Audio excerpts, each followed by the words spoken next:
Welcome to Web Handling. My name is Dave Roysum. I am super excited to begin a new series titled Happily Ever After.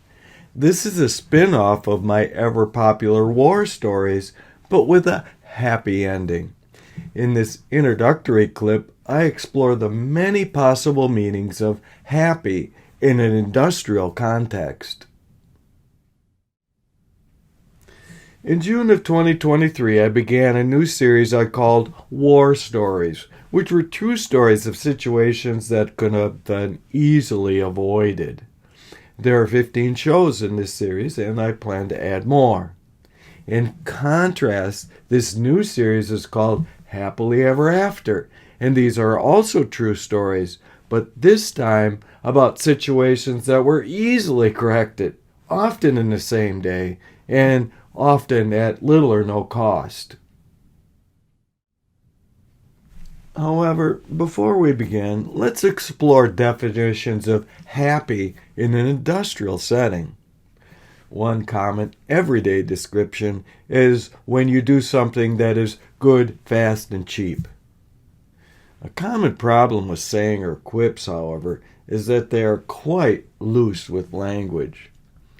For example, when we say good as engineers, what we really mean is good enough. NASA popularized the term nominal to mean within spec. Similarly, when we say fast, we really mean fast enough. Few people need to go the 5,000 or 10,000 feet per minute that paper mill equipment does. Finally, when we say cheap, we really don't mean we're looking for inexpensive, but rather we are looking for a good value. We don't expect to pay $1 for a new converting machine, or do we necessarily even want to buy the cheapest converting machine. Rather, we want to have one that gives us a good combination of price and performance.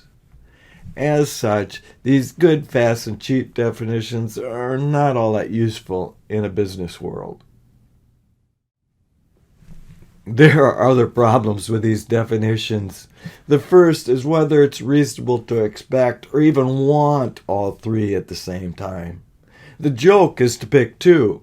However, even that joke with its useful cautionary tale is not super useful. Instead, in the business world, our metric for decision making is the best return on investment or its many competing alternatives. The great news is that we don't need any economic analysis of the values of the happily ever after stories we will give. They will be so good and so fast and so cheap all at the same time that one only needs just do it. There are a good many problems that can be greatly improved, if not totally solved, by merely turning a knob.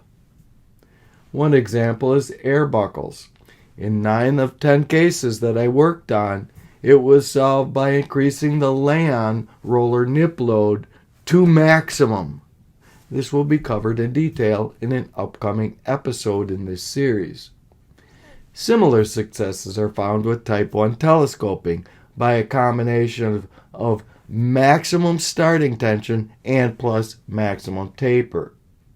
Of course, this would have been much quicker if the builder had used the 2-point method for programming used in the paper industry instead of the incredibly ancient and crude taper used in the converting industry. Again, we will detail this in an upcoming episode. Many diagonal wrinkles are caused by roller misalignment. If, and only if, you know web handling, and with a bit of luck, you might be able to fix the problem on the spot by only using your eyes and a heuristic I teach in all of my web handling students. Again, stay tuned for an upcoming episode. There are many other problems falling into the turn a knob and make life better category. Too many to list here. As you should expect, there are buts to every seemingly simple remedy. First, do you really understand the problem? For example, do you have air buckles or some other buckles that might look similar? My Web 101 class shows you how to tell the difference. For example, do you have a Type 1 telescope where taper is very, very helpful, or a Type 2 telescope where taper would actually make things worse? My Web 101 class shows you how to tell the difference. Finally, diagonal wrinkles can be caused by other crookedness besides in-plane roller misalignment. If you can't tell, maybe Web 101 training is just what you need. The reason is that solutions become better, faster, and cheaper, and more robust if you understand the mechanics of the problem. Still, there are other issues you might run into. Wishful thinking is one that many bosses impose on solutions. They want improvement, but they really don't want to change much of anything. Maybe moving a dial at the most. Certainly, we normally won't be allowed to say to the customer that the wrinkling on their machines is of their own making, even if it's true. Then there is the law of unintended consequences, which means that in the process of improving one problem, you will commonly make another worse. Hopefully, the net result is a gain. Finally, even if you could turn a knob and make life better, will the operators buy into that new setting or procedure? Or will they return to the old habits as soon as you leave? Another pick two saying is, would you rather be good or be lucky? A case could be made for either, but a better case can be made for both. Phrases like this are almost always a false dichotomy, which means that one need not necessarily choose one or the other. If one aspires to be lucky, we should recall what Thomas Jefferson taught us. That is, the harder you work, the luckier you get. Similarly, Louis Pasteur taught us that chance favors the prepared mind.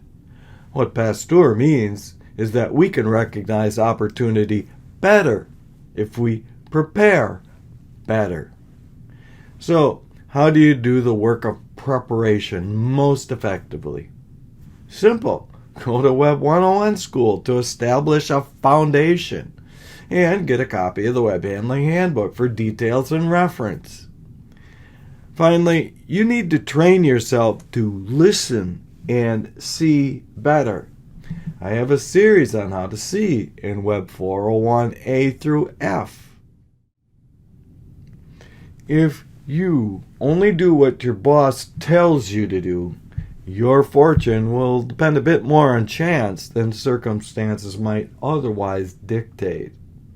However, if you are knowledgeable and have good judgment, you might be better off picking your own projects, at least on some occasions.